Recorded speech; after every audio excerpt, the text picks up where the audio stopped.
So officially Income Tax Act 2025 is already applicable from 1st April 2026, and today we are announced for the first session on practical understanding of Income Tax Act to calculation of final tax liability for a different type of person. So whether you are an individual, HUF, partnership firm, company or any other type of person, how your tax calculation will be arise as per provision of Income Tax Act 2025 and Income Tax Rule 2026 and the new income tax form, what type of form applicable on a different type of person. So first, identification of the residential, whether such person is a resident or non-resident, different provision for the different type of person.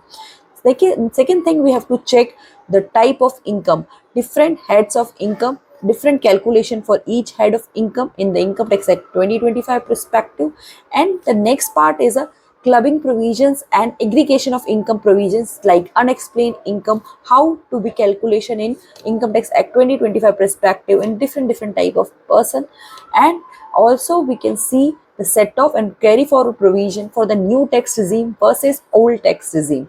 After that, we can see the total tax liability, and we can finalize any kind of deductions which is applicable in new tax regime versus old tax regime. So we will able to see what are the net tax liability for that person, in particular the first tax year 26-27 calculation will be done.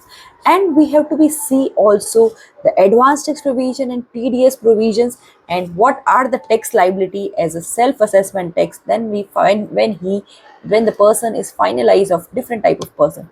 So we will discuss entire these topic in our this particular upcoming course. So if you are interested for the same, so comment below.